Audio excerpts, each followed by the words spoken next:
up a dive. Feel the vibe, get ready to ignite. Untold stories in the airways, flying through the night. Experience voices, tales so bold. Streaming live, the truth unfolds. Untold Radio Network, where secrets come alive. New episodes daily, the mysteries thrive. Great guests, super chat, it's so I remember right. Share and subscribe, join the side where truth can't hide. Aliens in the attic, UFOs in the sky. Cryptids lurking, oh my, oh my. Ghosts in the hallway, whispering your name. The paranormal, the unexplained. Become a VIP, get the inside scoop. Unlock the mysteries, be part of the group. Live streaming stories, they're talking to you. Super chats buzzing, join the crew. Untold Radio Network, where secrets come alive. New episodes daily, the mysteries thrive. Great guests, super chat, it's a wild member ride. Share and subscribe, join the side where truth can hide. So if you've got the guts and you want to explore, tune into the untold, it's what you're looking for. From aliens to ghosts and all that's unseen. Untold Radio Network, where the world's mysteries convene.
Good morning, monsters, and welcome to this week's episode of Monsters on the Edge here on the Untold Radio Network. I'm your host, Barnaby Jones. Good morning, Lee. We are truly live in-house today. Hope you have your coffee ready, and I hopefully won't mess up too much today for you, Lee. So you might be have a parched throat, hopefully. So welcome to today's show. It is Columbus Day. It is also Indigenous People Day, and again, as truly the past couple years, we have our returning guest, Allison Jornlin, with us in just a few moments here. And we're supposed to have Brian Frejo as well, but we will see if he shows up. But first, coming up, guys, we have a lot of cool stuff this Friday night on TNE. The new episode of My Haunted Hometown premieres. It is the one with Brick and Barbara Post, team members of mine.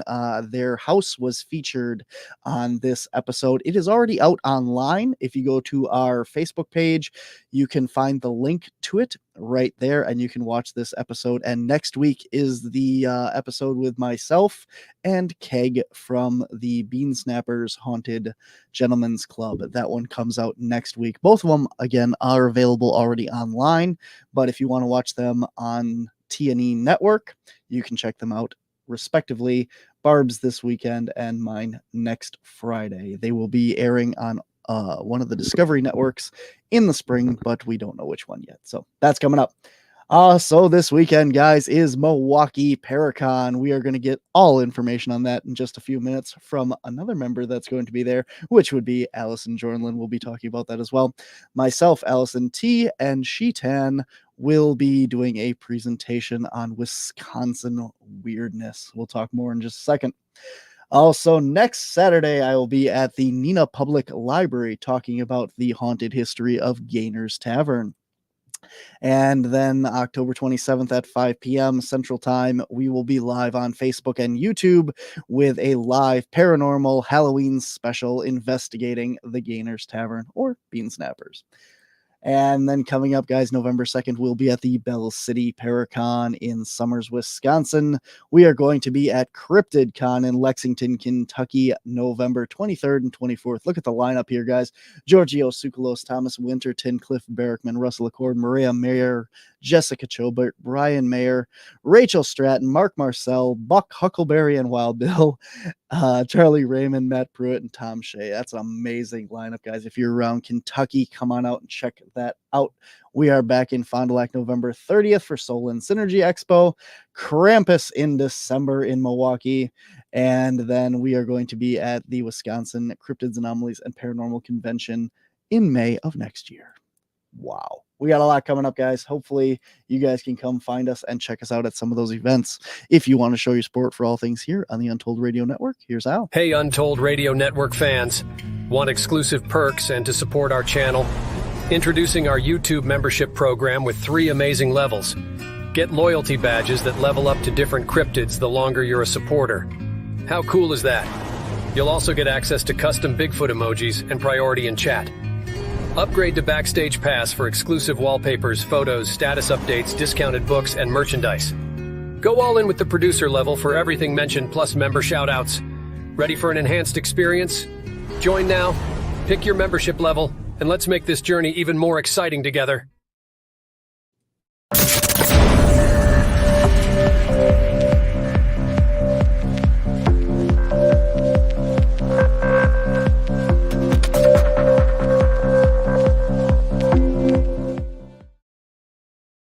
All right, guys, as always for Indigenous Peoples Day, we have joining the show today, Allison Jornlin. She developed Milwaukee, Wisconsin's first haunted history tour in 2008. Since then, she has presented at paranormal conferences across the U.S. and contributed paranormal essays and research to several popular books. Allison currently works as a professional weirdo researching and writing for American Ghost Walk tours, which you may have seen recently. I think it was last year or something on Shark Tank. So that's awesome. Welcome to the show, Allison Jornlin. Hey, I'm glad to be here. Thank you for having me. And happy Indigenous Peoples Day. Absolutely. Happy Indigenous Peoples Day to you. Yes, and down with Columbus Day. That dude did not get anywhere near us. So I think we should focus on the heritage of the people that grew up on this land and share this land with us right now and have some amazing stories to tell. And didn't pollute it and destroy it and everything else like the Yes. So I'm on because for many years, for 13 years, I taught at Indian Community School in Milwaukee. And one of those years, 2016, my 4th graders were really motivated when I told them about communities around the country that were changing. We're shifting away from celebrating Columbus to celebrating our native people here in the United States. And they were really motivated to celebrate Indigenous Peoples Day.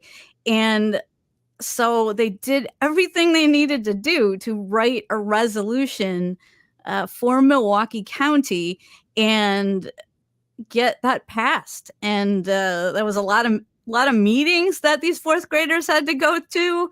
So a lot of writing, a lot of research, a lot of promotion. Certainly we also did a lot of writing behind the scenes to, letters to the editor and, different marketing materials that we sent out to all the 12 different nations in Wisconsin to garner their support, but also garner support from people around the world. And then so we got that passed just at the end of 2016. So that got Milwaukee County to celebrate Indigenous Peoples Day. And then a few years after that, Tony Evers, our governor, came to the school and signed a proclamation making the celebration of Indigenous Peoples Day on the second Monday of October statewide. And he signed that proclamation right there amidst, my former fourth graders. So it was a real thrill. And I'm glad that you like to have me on, because I want Native peoples to be represented in an authentic way. A lot of times in the paranormal, that's not the case. There's a lot of tropes going on about Indian burial grounds, and it's just, and the Piasa bird, it's not a bird. There's so many like basics that we get wrong in the larger paranormal community that we really have to work on, because it's not okay for us to rewrite Native beliefs or Native history, or to appropriate them. So definitely in my presentations, I'm not trying to do that. I'm just sharing. I'm non-Native, but I'm sharing what my Native friends have told me. And if I can, I'm bringing them along to speak instead of me. They're trying to. Yes. And I don't know if that'll be possible today. My friend Brian Frejo, he used to work with me at the school in Milwaukee, but he now lives in California, and he is pretty big on the powwow circuit. And so he was just at he lives in LA now, and he was just at a powwow this weekend. And he's a sought after dancer. And so he is getting got back in late last night from being way up in North California. So he said he will try to join us later, but I'll just do my best to recount some of the stories that he has told me. And there's my most popular video on my YouTube channel, youtube.com/Mothman, is just me and him talking about some Native American experiences that he's had, that he's been witness to with the little people, and his own experiences and his family's experiences with the little people. And that, although that video has no intro, no outro, I just threw it up there so I could easily link to it during my Scary Fairies presentation. That one has been most popular on that channel, youtube.com/Mothman. So check that video out. That's going to be the most popular one, so it'll come right up. Very cool. But yeah, he's shared a lot of amazing experiences with me, and I need to share too that at Indian Community School in Milwaukee, I worked with a lot of Native people, and they're just people like you and me, and not all of them are into the paranormal. Just like in regular whitey kind of situations, it's like not everybody is into the paranormal, and that's the way it is with Native communities as well. But of course, anywhere I am, I seek out people that are interested in the paranormal in any community where I'm working or living. And so he was one of those people that I met that share my interest, and yeah, I hope you can have him on the show even if he's not able to make it today, because he's a dancer and performer and musician and motivational speaker, and he actually goes all over the country to different reservations around the United States and does motivational speaking there. So when he's there, though, he'll also reach out to members of the community, to elders, and ask if they have any stories about Bigfoot, if they have any stories about UFOs or skinwalkers. And then he actually videotapes interviews with them. So he would be a great person to have on to just talk about those real life experiences. And I felt like I had to talk about him because he recently told me about a skinwalker encounter he had back in May. And then I found out about the book Paranormal Ranger, which came out just in October by Stanley Milford Jr.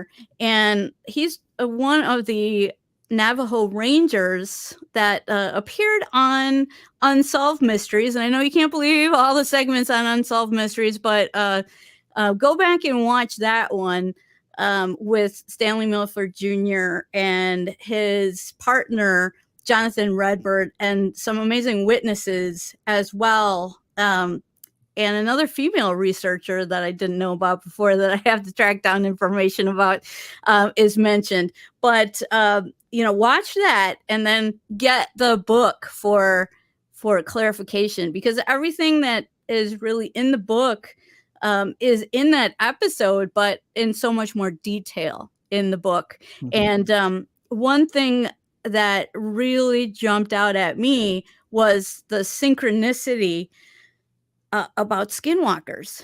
So Brian, the other day we were talking on the phone, and he said, "Oh, Allison," and it's better when he tells it, but he's not here, so I'm just gonna take a crack at it. So he said, "Allison, I didn't tell you, but I meant to tell you. It was in May. I was in Navajo country, doing some speaking at the reservation, and I was driving one night along the road, and I saw some strange things on the side of the road. Like, I thought at first they were coyotes, but they were all white, and then they didn't quite look like coyotes. They looked more like men." And I'm like, "Oh man, that's a what is that?" And he's like, "That's a skinwalker." And I didn't really know that they will paint themselves all white during the transformation. But so skinwalkers are native sorcerers, I guess you would say, who are not on the light side. They're definitely on the dark side. And they sacrifice these animals like wolves and coyotes. And so any skin that they have, they can transform into that creature, whatever skin that they have. And so there's a lot of bad energy that goes into that, a lot of bad sacrifices that go into that to give them that power to transform. And so he told me that he saw these along the road, and he had never seen a skinwalker before. I mean, anytime we talked about the paranormal in the past, and anytime he did videos with elders, it was about Bigfoot or ghosts mainly. And so this was a new one for him, that he was driving along and did see these creatures along the side of the road. And he's like, what are they? And he didn't quite realize what they were at first until he's driving, and then something struck the back of his car. So he just sped out of there. And then later he looked at his bumper, and there was it was slashed as if torn at by claws, and there's some white paint that is left behind. And so whenever I get those pictures that he says he has of that, I'm going to get those to you, because I'm like, that is just amazing that he had that experience. And then he was at least able to document the vehicle damage. So I'm hoping to look more into that. And I had not really made the connection between skinwalkers and bipedal canines like the dogman and the Bray Road Beast. But now I'm starting to make that connection, because, they usually present in a canine form. Sometimes they're on all fours, but other times I've heard them reported on two legs, and that they can run as fast as your vehicle. And that's how it was able to catch up to his car and, practically scrape the bumper off, according to his account. So that was amazing. And it brought back a lot of things that I had talked to Linda Godfrey over the years about, like a lot of accounts she had from people about the Bray Road Beast chasing them in their cars, or trying to damage the car in some way. So that connection is just amazing to me.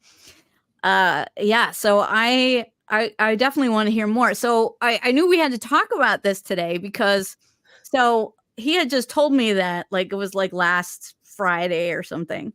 And then that next next Sunday, I was just listening to a podcast that I listen to all the time, and they were talking about Paranormal Ranger. And I was like, oh, I gotta get that book. So I got that book and read it.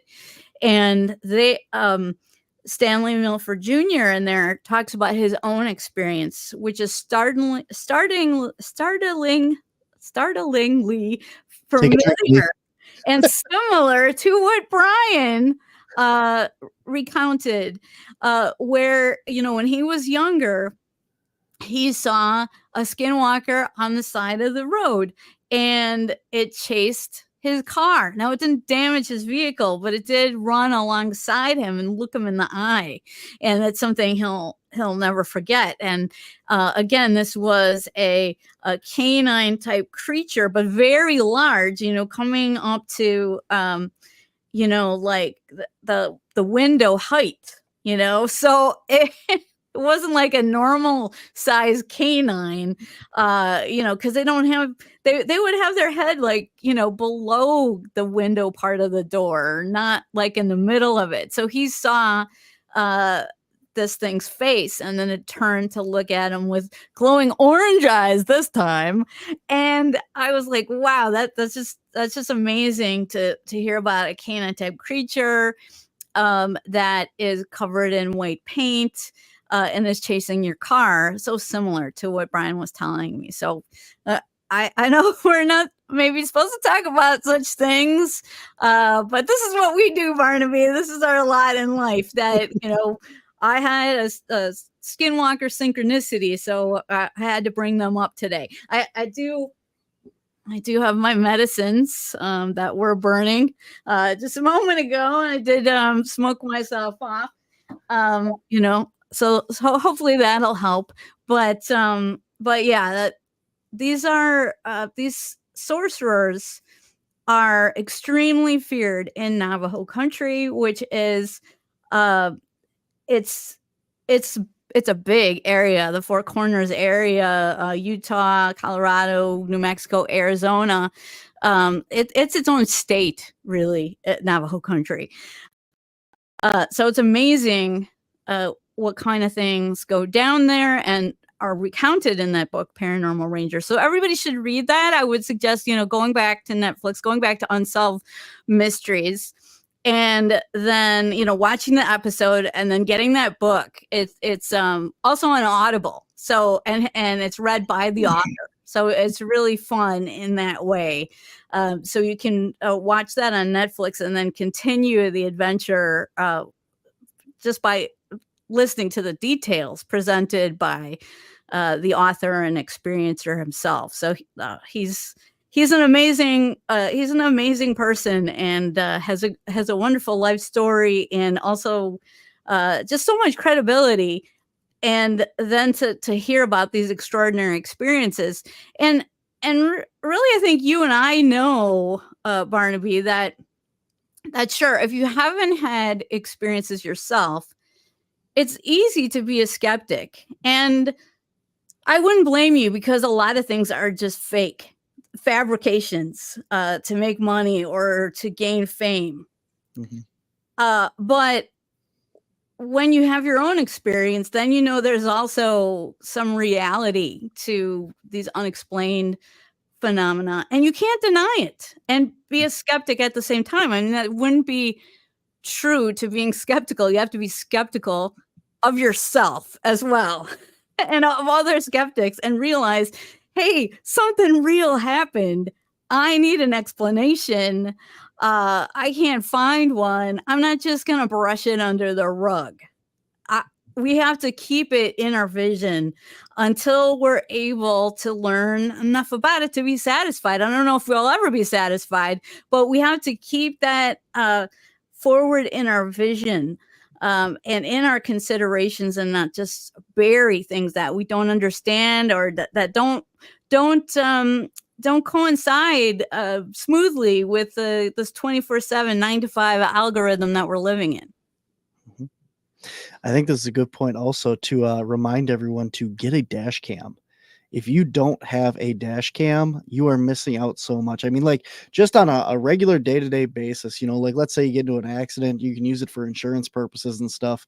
And if you have one of these experiences with a Bigfoot or a skinwalker or dogman or whatever weird thing happens while you're out driving through the woods or city or wherever, you're going to get that on camera. Might not be the greatest footage, but at least you have a little bit more backing for your story and stuff to help with the people that say it's skeptical or whatever. But that's definitely good advice to have. You can get them pretty cheap, and really good quality ones you can get as well. So yeah, definitely. That is a great tip. And I'm putting that on my Christmas list right now, dash cam, because it's really true. The experience, one of the experiences I had with something strange was actually in Hawaii. Something strange along the road was actually in Hawaii, where my husband and I, it's hard. Have I ever told you the story, Barnaby? I know of, no. Okay. So I was there I was there for a Hawaii Paracon. I was a speaker, and I helped organize Hawaii Paracon, which is a paranormal conference that we put on for 2 years, 2 consecutive years on Oahu. And so I also have relatives out in on Oahu, and they lent us their convertible. So, and that's what you love, seeing something scary when you got the top down. But anyway, it was a thrill. So before the paranormal conference, the night before the paranormal conference was set to start, we had a special ceremony, a special kava ceremony. It's called ava on Hawaii, but it's also a drink that's popular throughout Polynesia. So anyway, we had this ava ceremony, and to celebrate the conference, and so it was really an awesome, like, sacred event, and I got to see how the kava is made, and it was just really quite a cultural experience. And now just so you know, kava is very mild. I don't drink alcohol, but kava is not like alcohol at all. I mean, I've had a drink, in the past, like in high school, before I learned I learned to not do that. So before I knew better. So anyway, it's nothing like getting drunk when you have kava. It's it's like calming, and it does numb your tongue and like the back of your throat and down your alimentary canal a little bit, but that's it. The effects are very mild. So it's not like we were hallucinating with what we saw. So after the kava ceremony, this is about like 1 a.m. in the morning. We're going from Waianae, where we had the ceremony, and driving back to a suburb of Honolulu, where my cousins live. And so we're driving through Waianae, and it's very dark. Not a lot of street lights in that area. And so we're driving down the road, and then off to the right on the passenger side where I was this woman standing in the headlights ahead of us. And she was not native. She was not native Hawaiian, as far as I can tell. I mean, she looked kind of like more like a hippie type person, but I just saw the back of her and her hair and like the sundress that she was in. And so she was standing there barefoot in the light of our headlights, and our car was coming up on her, and she was completely still. Completely. And in this weird pose that was like, I don't know, reminded me of like the villain in The Ring or something. I don't know, some type of unnatural, preternatural type pose. I just remember like when I saw her standing there, like silhouetted in the light of the headlights, I laughed. I like chuckled to myself. Like, oh yeah, like this is so on the nose or something. It was just like too paranormal looking. And then it just made me like chuckle, like audibly, a real lull at seeing this ghost, I guess.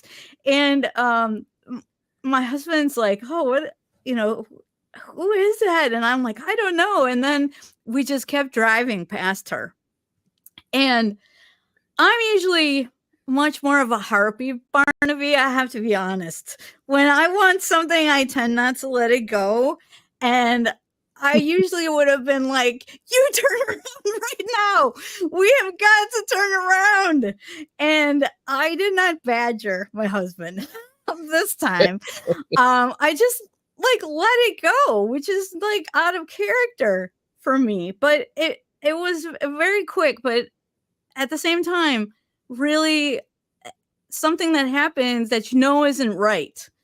And so then that next day, we went to the conference, and we're prepping for our presentations. And then I saw, the other presenters and the organizer.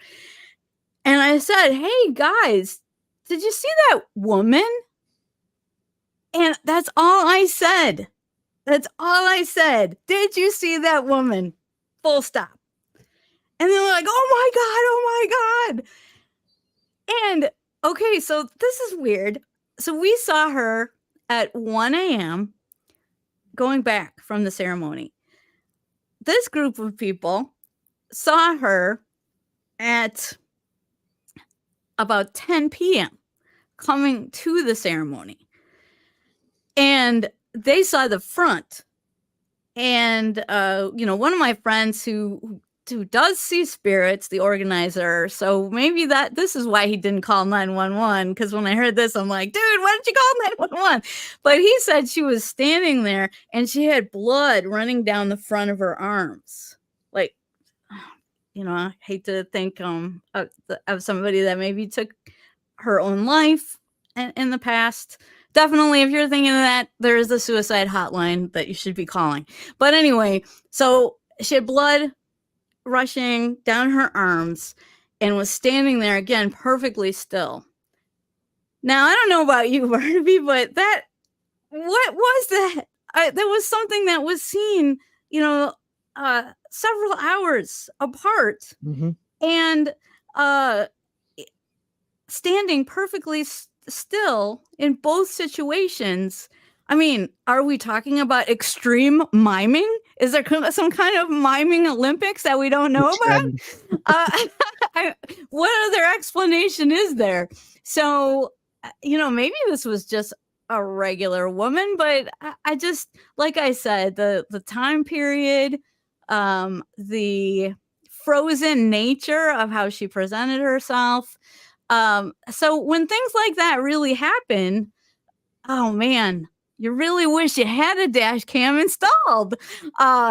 So, you should get one that you can put on your car. And then when you go somewhere and you're using another car, you can mount it on. That's my tip. But anyway, that's a perhaps a paranormal experience that happened with me. I just kicked myself that we didn't turn around because, yeah, it doesn't seem advisable, but I sure want to track her down. Was there any like, like we talk about like I can't think of the name of the girl down in Chicago. Oh yeah, Resurrection Mary. There you go. Right.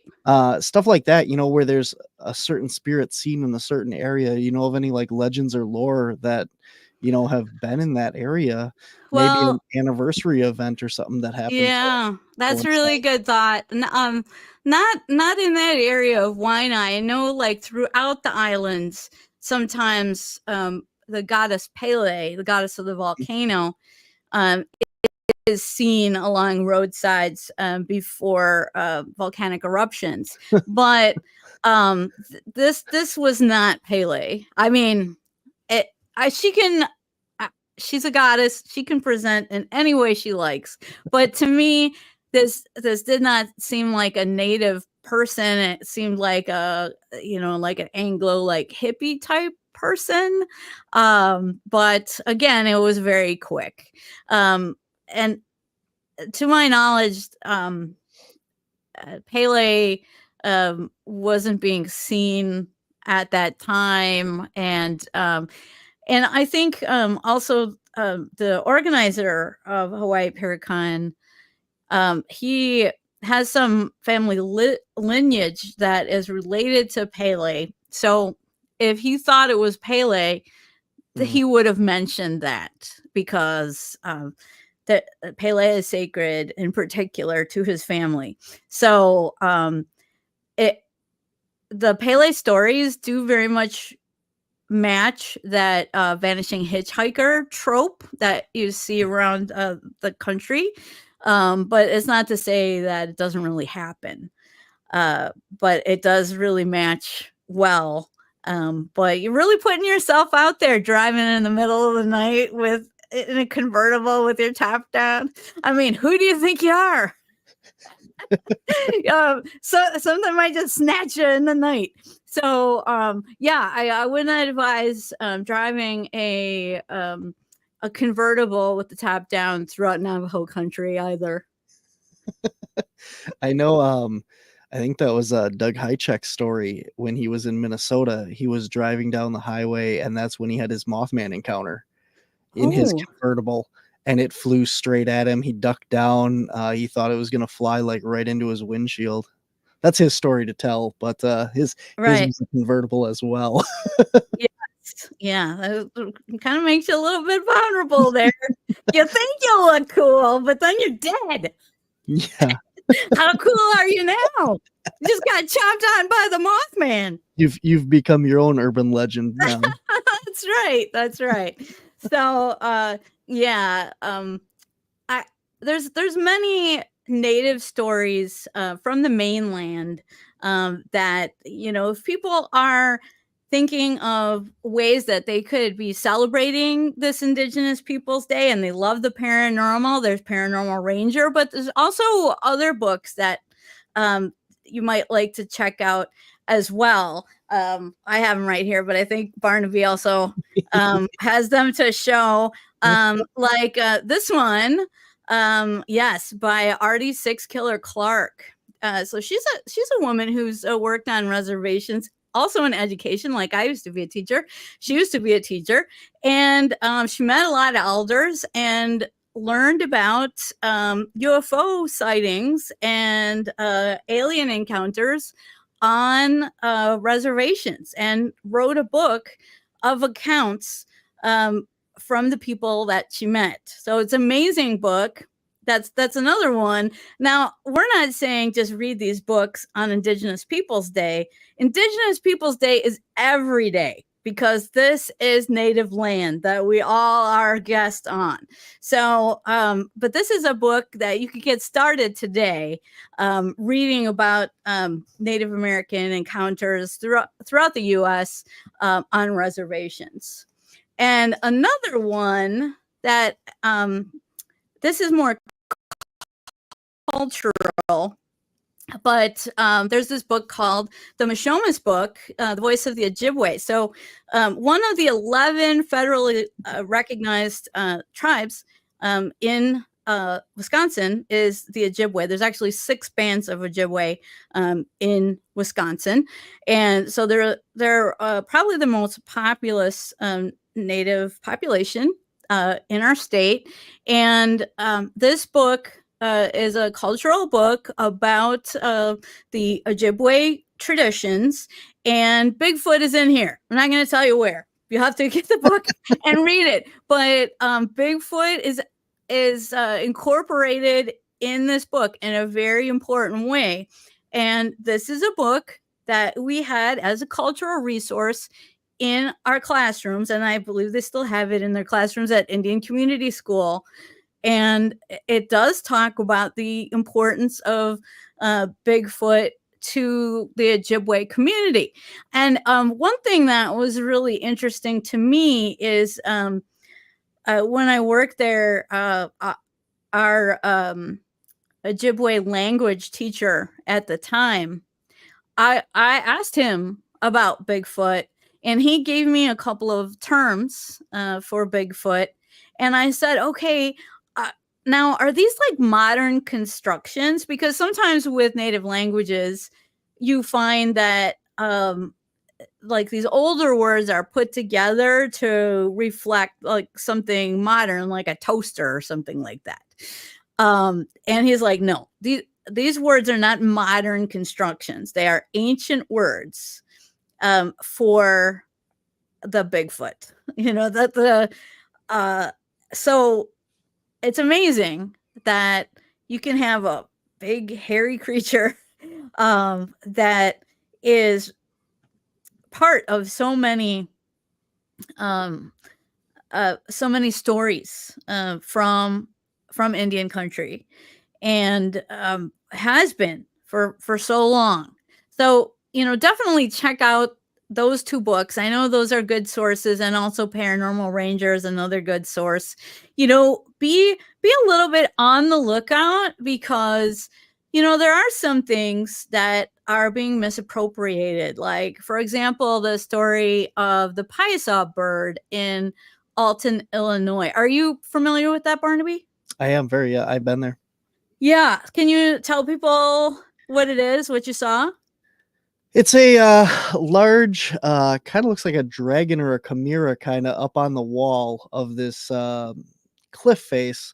But as people may know, that it's not what originally was depicted there. It was repainted because the original was destroyed or worn off, and they repainted this based on some of the earlier settlers' drawings in a book.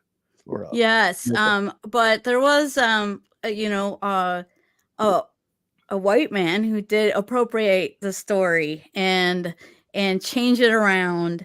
And then when you look back to the records of French explorers, there is a sketch of what these 2 creatures, not just one creature, look like. And they did not have, and they weren't at the current location of the repainting of what this pictograph is. So they're not in the original location. The original location is in an area on a cliff face that's now eroded away, and it's where some very dangerous rapids were present, and there were 2 creatures that were depicted. And in this sketch from French explorers, you see that there were no wings. There were scales, in fact. And this is a creature that is known among the woodland nations as Mississipiju. So that's what it looks like today. I I should have gotten you the other picture. But what the other picture does not show wings, and the face looks much different. It's just, it's just completely different than it was. But so these two scaly creatures that were reflected in the Ojibwe Moan, they are referred to as Mississipiju, and these are aquatic creatures that actually the aerial creature, the thunderbird, yes, that's much better. That the Thunderbird, and I can send you another one too if you have show notes that we could put that in. So the Thunderbird was actually at odds with Mississipiju, because Mississipiju would often drown people canoeing by. That's why the native people, the Illini, depicted them on the rocks there, because other canoeists would be coming through, and it was put there as a warning that, you might be pulled under by Mississipiju, so be on your guard. So Mississipiju would often drown people, and the Thunderbird, actually, the flying creature in Woodlands lore, was feared, but also revered and as a protector of humanity. And the Thunderbird would often attack and attempt to kill, and sometimes kill, Mississipiju. So for the Piasa, and Piasa doesn't even mean bird, it means little people, actually. So it's just they took like native lore and put it in a blender and then just rewrote it to match their own needs. And so we got to be wary that that is being done on a daily basis. And a lot of times, if you don't have a connection to native people, it is difficult to make inroads. So I would say, if you're interested in native lore, if you're interested in talking to native people, go to powwows, because those are open to the public, and you have a chance to learn about the culture and to talk with some of these other people, your other brothers and sisters that you might not get an opportunity to mix with unless you make that first step. So that's what that would be a tip, is like, I just think I see in America in particular that we just like stay in our own little circles, and we go around and around with the same group of people. And this happens not just among different races and different creeds and everything, and paranormal and non-paranormal. It happens with everyone. And I think the best thing we can do for our own learning and our own discovery of what reality is really about is to get out there and mix it around, bring in this richness from other cultures. And I think that's only going to benefit you. So why not do it? And these days, why would you want to have an only partial picture of the paranormal and reality at large? You should go out there and cast a wide net. Absolutely. And speaking of casting a wide net, you guys, you and your brother have an awesome event coming up this weekend. I told him we'd come back to it. Tell us all about the fun stuff we got going on. Man. Weekend. I didn't know there'd be a quiz. Yeah, we have a lot of great speakers. I think we're going to be screening a film about mysteries. Yeah, about someone people may or may not be familiar with, that is a big part of the paranormal legacy of Wisconsin. So we're going to learn a little bit more about that. I'm going to be on a panel, High Strangeness Wisconsin type panel. What else? You're going to be there too, Barnaby. So what are you looking for with you? Yes. What are you looking forward to the most? Seeing all the people again. Seeing Terry Cullen's going to be there talking about anacondas. Oh, yes. That one's going to be fun. My friend Shitan Noir is going to be there as well on the panel with me and you and T. This is going to be fun. She's a barrel of fun. So she's very knowledgeable about like the Great Lakes ghost stories and dogman and that. So Yeah, tell us a little bit more about Terry Cullen, because he's such a fascinating figure. Absolutely. Terry Cullen is an amazing guy. I have been friends with him since the first time that I met him at Milwaukee Paracon. He is a herpetologist. He studies reptiles and that, but his well, it's not even his claim to fame. His claim to fame in the cryptozoology world was he was the person who brought the Minnesota Iceman to the scientific world.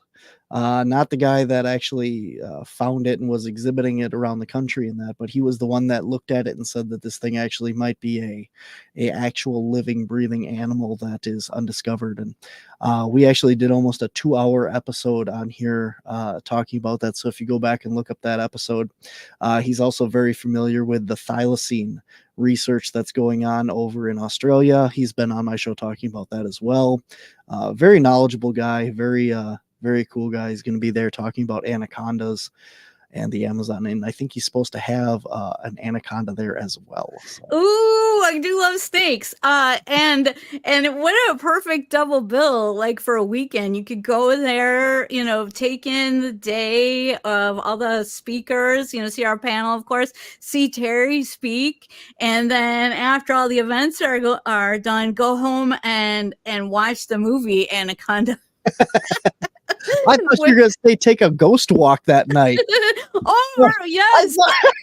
yeah, maybe. There's something called these haunted history tours in Milwaukee. You are not good at self-promotion here at all. Have you heard anything about those? Yeah, some lady started those, back in the 2000s. AmericanGhostWalks.com. I'm one of the professional weirdos, along with my brother Mike Huberty, that runs the company. So we started I started the first haunted history tour in Milwaukee, and in 2008, and it's still happening. It's still going on. And now yet? That's a no tour. No, but it keeps going and going. Just can't keep us down. And then we're now also in a total of 7 states and also Puerto Rico. Absolutely, yeah. Lee, the convention is at the Irish Cultural and Heritage Center in Milwaukee, Wisconsin, and it's October 19th this coming weekend. Tickets are free. You just got to go on the website, Milwaukee Paracon, and register for the tickets so that they can kind of keep track of attendance and how many people in that, and the links for that, Allison's websites and Brian's websites, even though he couldn't make it today, they're all in the show notes. You can go check those all out and register for your tickets for the Milwaukee Paracon. Yeah, definitely come see us, and come see the Irish Cultural and Heritage Center, because it's the former Grand Avenue Congregational Church. It has a 30-foot pipe organ. Martin Luther King Jr. spoke there when it was the Grand Avenue Congregational Church. So did Helen Keller. And it's very haunted. So when you come, you can ask me about those stories. I'll be, sitting at the table, I'm sure, distributing American Ghost Walks brochures, but you can come and I'd be glad to regale you with all kinds of awesome history and mystery and ghost stories from that historic building. And I believe, for anybody not familiar with it, it's right down the street from the rave. If you know, yes, yep. And it's along our haunted Main Street. I like to say it's about 22nd near 22nd and Wisconsin. So the lot of haunts are around there, including the Ambassador Hotel. And as you said, the rave, the Brumder Mansion, even the Pfister, although that's further down, those are all on Wisconsin Avenue. Very cool. Also, another host on the Untold Radio Network, Dean Bertram, is going to be a speaker as well. I think he's the one doing the Shaver Mysteries. That's right. Documentary. He'll be speaking there. And my guest this Thursday on the Paranormal Spectrum is Jeff Finnup, who is from Badgerland Legends here in Wisconsin as well. And he's going to be speaking there. So you can check him out as well. So he'll be on Thursday, and we will tell you all about that, because he is a pre-recorded episode. So I know what he says already. Don't lord it over us, Barnaby. Jeez. No spoilers. Listen to the episode. So, Awesome. Very cool. Anything else? What else? Where else do they got for people that aren't in Wisconsin? Where else do you have your American Ghost Walk tours? You talked about Hawaii and Milwaukee and stuff. Yeah, so we're on the Big Island. We have more tours coming to the other islands, but right now we're on the Big Island. We're in Hilo and also in Kaliwokona. We were also, of course, in New Orleans. We're in Chicago. We have Chicago bus tours going all year. Right now we're just completely mobbed in Maine. We're also in Maine. I work a lot on those tours as well.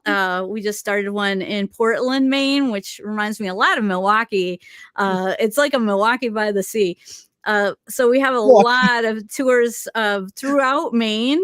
But Portland is my current favorite because we've been working so closely to launch those tours. But we have many throughout the state, in Bar Harbor, in the northern part, in Kennebunkport, and in the southern part. So yeah, we'd welcome you if you're in Maine to check out one of the many tours we have there. We're also throughout Minnesota. Illinois, of course, I mentioned with the Chicago, but we also have tours in other communities besides Chicago. I think I'm missing one. I think you're missing a few. I think I might be missing some. I can tell you, California, LA, where Brian is. Brian, if you're out there in Cali. So yeah, we do have tours, bus tours going in LA all the time, all year round.